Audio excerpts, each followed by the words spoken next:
Bung Karno galau. Ia menghitung jika sampai terjadi peperangan, secara matematis tidak akan mungkin bisa mengalahkan sekutu.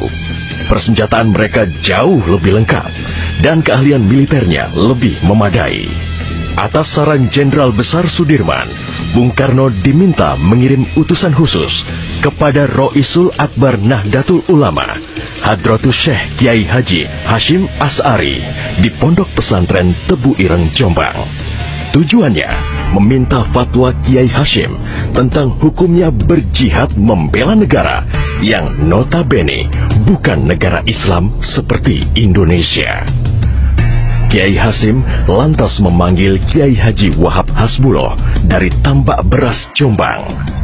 Kiai Wahab diminta mengumpulkan ketua-ketua NU se-Jawa dan Madura untuk membahas persoalan ini. Bukan hanya itu, Kiai Hashim juga meminta kiai-kiai utama NU melakukan sholat istikharah, salah satunya Kiai Abbas dari Buntet, Cirebon, Jawa Barat. 21 Oktober 1945, seluruh delegasi NU se-Jawa dan Madura telah berkumpul di kantor pusat Ansor di Jalan Bubutan, Surabaya. Kiai Hashim memimpin langsung pertemuan tersebut dan kemudian dilanjutkan oleh Kiai Wahab. Setelah melalui diskusi yang cukup panjang dan mendengarkan hasil istikharah para kiai utama NU, esok siangnya, tanggal 22 Oktober 1945, pertemuan menghasilkan 3 rumusan penting yang kemudian dikenal dengan istilah Resolusi Jihad NU.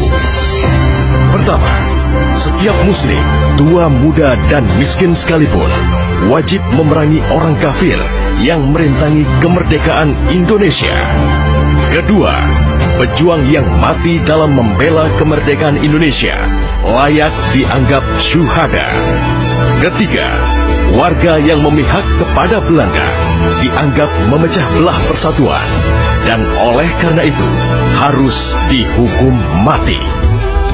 Dokumen resolusi jihad ditulis dalam huruf Arab Jawa atau pegon, ditandatangani Kiai Haji Hashim Asy'ari, disebarluaskan ke jaringan pesantren, tak terkecuali kepada komandan-komandan Laskar Hizbullah dan Sabilillah di seluruh penjuru Jawa dan Madura.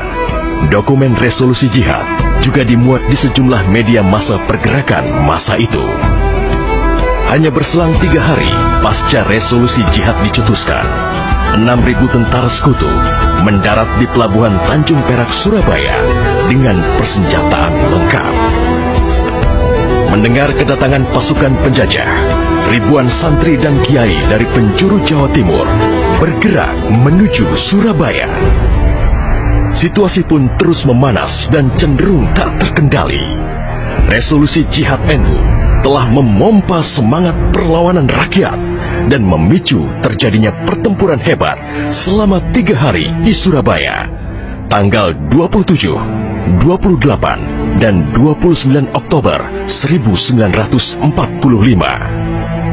Tentara Inggris kewalahan menghadapi perlawanan rakyat Jawa Timur. Mereka lantas mendatangkan Bung Karno ke Surabaya untuk diajak berunding melakukan gencatan senjata. Pagi hari tanggal 30 Oktober, gencatan senjata ditandatangani pemerintah Indonesia dan Inggris. Namun, sore harinya terjadi insiden di Jembatan Merah yang menewaskan orang nomor 1 tentara Inggris di Surabaya, Jenderal Malabi. Gencatan senjata pun langsung berakhir. Pengganti Malabi, Jenderal Robert Munser, mengultimatum Laskar Pejuang dan tentara Indonesia agar menyerahkan senjata kepada Inggris paling lambat 10 November 1945. Jika tidak, Inggris mengancam akan membumi hanguskan Surabaya. Mendengar ancaman itu, para komandan Laskar Hizbullah, Sabilillah, Mujahidin, TKR, dan para santri marah besar. Seorang pemuda bernama Sutomo atau yang dikenal dengan Bung Tomo sowan kepada Kiai Hashim. Ia meminta izin kepada Kiai Hashim untuk menyiarkan dan menyebarluaskan resolusi jihad melalui radio. Bismillahirrahmanirrahim. Merdeka! Saudara-saudara penduduk kota Surabaya, kita semuanya telah mengetahui bahwa hari ini tentara Inggris telah menyebarkan pamflet-pamflet yang memberikan suatu ancaman kepada kita semua. Kita diwajibkan untuk dalam waktu yang mereka tentukan menyerahkan senjata-senjata yang telah kita rebut dari tangannya tentara Jepang. Tetapi inilah jawaban kita.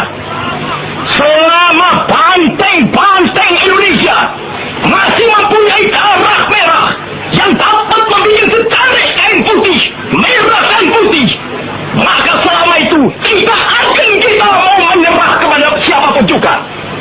Allahu Akbar, Allahu Akbar, Allahu Akbar. Merdeka! Pertempuran 10 November membuat malu tentara Inggris. Target mereka menguasai Surabaya dalam waktu 3 hari tak terbukti.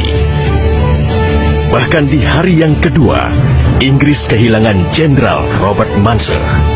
Artinya, dalam 1 bulan menghadapi arek-arek Surabaya, mereka sudah kehilangan 2 jenderal terbaiknya.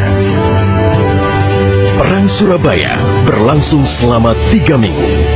Takbir dan pekik merdeka menggema selama pertempuran berlangsung.